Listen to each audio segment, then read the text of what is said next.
udah ada Dokter Boy ke nanti kita akan masuk ke segmen tabung. Tapi sebelumnya kita mau info dulu kalau abis ini akan ada kuis pulsa buat Soy Malam. Jadi telepon ke nomor 29023464 atau 02129023494 untuk keluar Jabodetabek. Pakai 021 kalau pakai handphone sama aja 02122-nya ya guys. Iya. Bisa ke nomor 2 itu nanti jawab pertanyaan dari kita kasih hadiah pulsa buat Anda. Dan sekarang kita masuk ke segmen Tabung. Tanya Dokter Boyke.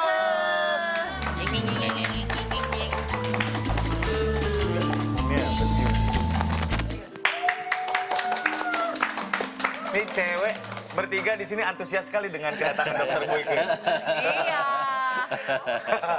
Dok, kalau lagi situasi kayak gini nih dok, nih social distancing gini, aktivitas seksual tuh bisa terganggu nggak sih sebenarnya? Justru sebenarnya harusnya sih makin baik. Wow, ya. baik. Karena fungsi seks itu ketiga-tiganya terpenuhi. Jadi fungsi seks itu satu adalah untuk prokreasi, mendapatkan keturunan. Nah, bagi mereka-mereka yang belum mendapatkan keturunan, saat-saat ini bisa dimanfaatkan.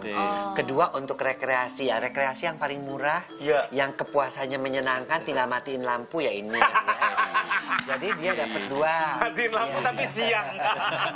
Wah, masih terang juga. Gak tahu di luar.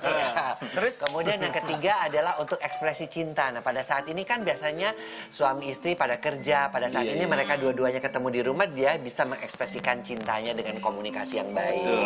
Jadi sebenarnya dengan adanya stay at home ya atau dengan physical distancing itu sebenarnya sih makin bagus, cuman ya mereka sebelum ini lebih tata caranya lebih bersih lagi lah. Oke. Ya karena kita kan takut ya. Terus yang rada-rada oral gitu jangan-jangan dulu lah. Ya kan karena kan daerah-daerah di situ juga kadang-kadang nggak sengaja kan megang muka, megang daerah situ ya kan nanti malah cara-cara yang seperti itu mungkin dihindarkan. Bisa diakalin dengan cara mandi dulu kali dok? Iya, mandi dulu memang bisa. Yang bersih. Iya.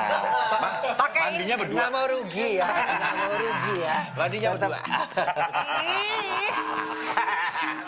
Guys, biar steril mandinya pakai alkohol guys.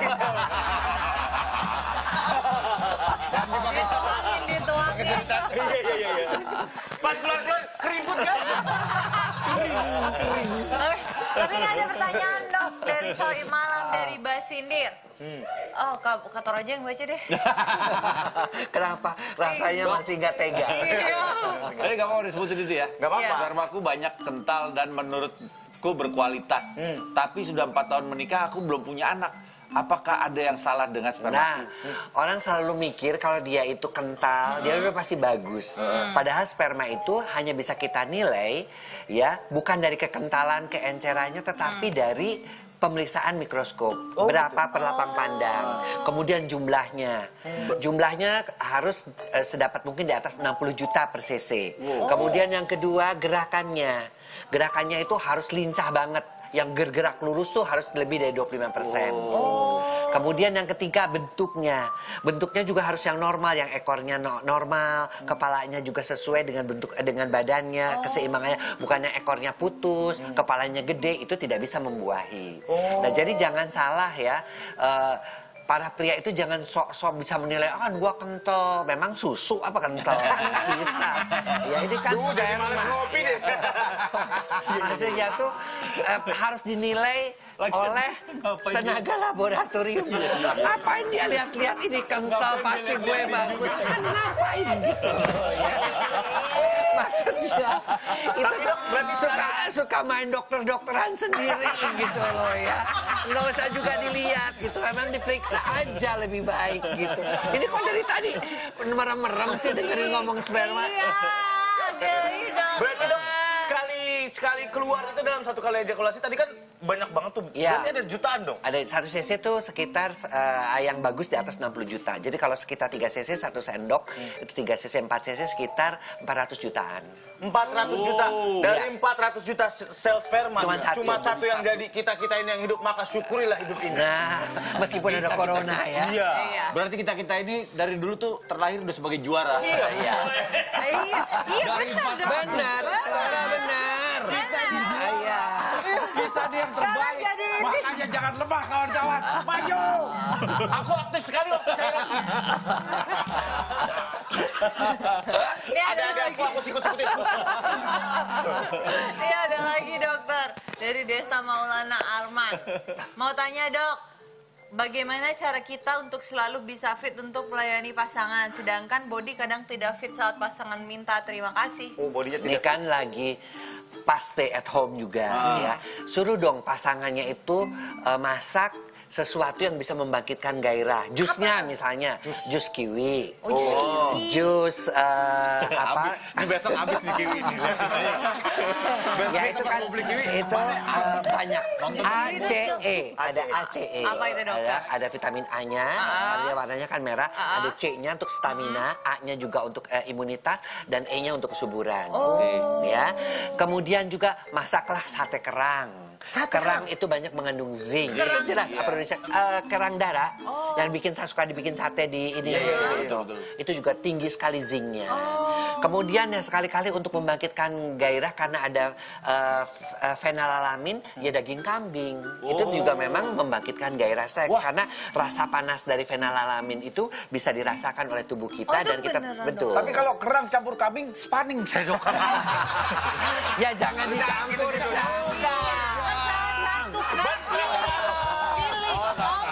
Mau kerang atau mau kambing jangan diadu-aduin. Biar itu sekalian semua. Enggak. Lu makan kerang, makan kambing, minumnya air tape ungu lu.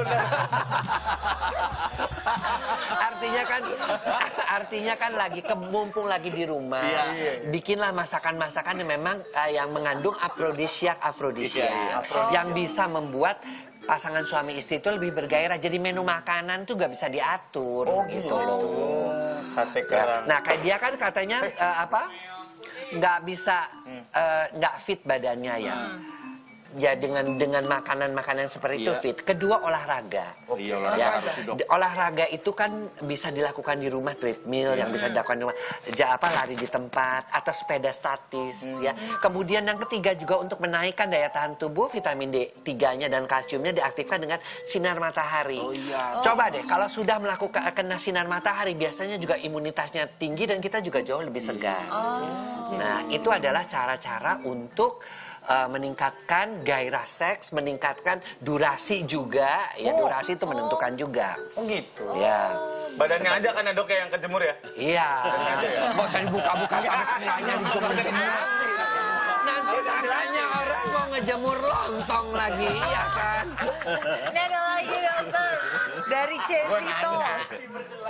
Nih ada pertanyaan dalam hubungan waktu idealnya berapa lama sih dok? Saya pernah sekitar 20 menit pasangan saya protes karena kelamaan. Ya.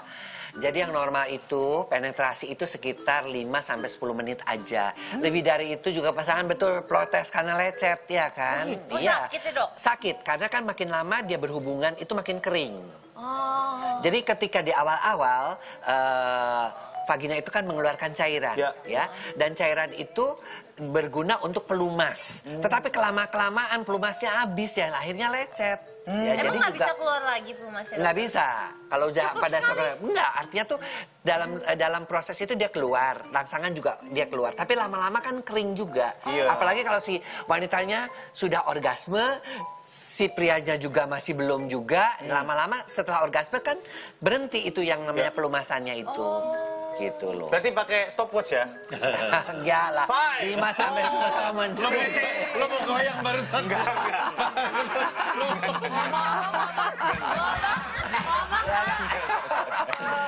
Aduh. Enggak, aku nggak goyang. Ini kan bukan olahraga pakai tembakan pakai itu bukan. Jadi kira-kira lah ya dok ya? Ya kira-kira lah. Ya, pokoknya jangan sampai terlalu cepat. Ejakulasi dini jangan juga terlalu lambat. Delay ejaculation akhirnya. Itu nggak baik juga delay. Nggak bagus. Bukan berarti yang lama banget. Yang paling bagus itu kalau kita bisa sama-sama. Dia orgasme kita keluar sama-sama. Ejakulasi dan itu yang namanya bisa dirasakan kebersamaan itu pada saat jadi kita kasih tanda kalau si pria itu mau orgasme atau mau ejakulasi si wanita juga dia ngasih tanda juga kalau dia tuh mau orgasme dan disitulah sama-samanya ya. Tapi itu kalau misalnya sama-sama gitu itu bisa meningkatkan bisa berhasilnya nggak sih dok? bukan hanya itu kenikmatannya bisa dirasakan bersama-sama ya. Kemudian yang kedua juga ada beberapa penelitian mengatakan bahwa kalau kita sama-sama orgasme itu lebih cepat untuk terjadi kehamilan. Oh gitu. Lagi sama-sama. Kenapa tuh lo merenung? Gue baca yang berikutnya. Oh, lo selama ini merasa sepihak doang. Saya baca yang berikutnya udah. Dok, kalau yang terapi yang nambah ukuran itu mitos atau fakta? Kalau misalkan mitos, kok bisa ada orang yang melegenda berkat teknik urutnya membuat nambah ukuran? Ya jadi itu adalah mitos. Semua yang nambah-nambah ukuran, mau pakai lintah Papua, mau pakai minyak yang dari Dayak, yang mau bulus pakai gitu lintah ya, dokter? minyak bulus, dan itu semua bohong. Ya, karena memang kalau bukan kita urut, kita kasih rangsangan pada alat kelamin pria kan otomatis membesar. Jadi membesarnya itu bukan karena minyaknya, karena memang prosesnya. Nah, apalagi kalau pada pria-pria yang belum terhambat, artinya tidak ada kolesterol, tidak ada gula, itu otomatis besarnya itu besar yang normal saja gitu loh. Nah, kalau dikatakan bahwa ada yang bisa menambah ukuran, tidak, kecuali diberikan tambahan silikon. Silikon cair yang disuntikan. Atau yang ada juga semacam semacam daun-daunan di Papua itu daun gatal-gatal yang itu dibungkuskan. Nah, itu menimbulkan reaksi alergi. Jadi karena reaksi alergi itu dia merah, bengkak, kemudian dia jadi keras. Tapi akibatnya apa? Akibatnya itu adalah luka-luka pada daerah penisnya dan bisa mengakibatkan kanker. Itu yang berbahaya. Ya, jadi reaksi alergi yang ditimbulkan oleh karena kayak kita kena daun atau kita digigit oleh serangga, bengkak. Nah, itu yang daun gatal-gatal tuh gatal-gatal di sepanjangnya itu. Oleh karena itu si prianya, karena saya pernah dapat pasiennya, itu merasa panas dan merasa nyeri. Memang kelihatannya besarnya bukan karena apa-apa, karena reaksi alerginya. Besar bengkak berarti? Ya, bengkaknya, karena bengkaknya. Kasian. Ngobatinnya gimana ya? Nah, biasanya kita kasih anti alergi, kemudian kita kasih yang mengandung kortikosteroid untuk menghilangkan bengkaknya, kembali lagi biasanya sih. Dan dikasih antibiotik biasanya. Iya. Oke, terima kasih banyak dokter hari ini. Sama-sama. Ilmu yang luar biasa sekali. Lagi apa sih? Lagi dong. Oper aja durasi ya. Nanti kita balik lagi. Terima kasih dok ya. Sama-sama. Bye-bye. Nanti kita balik lagi di malam.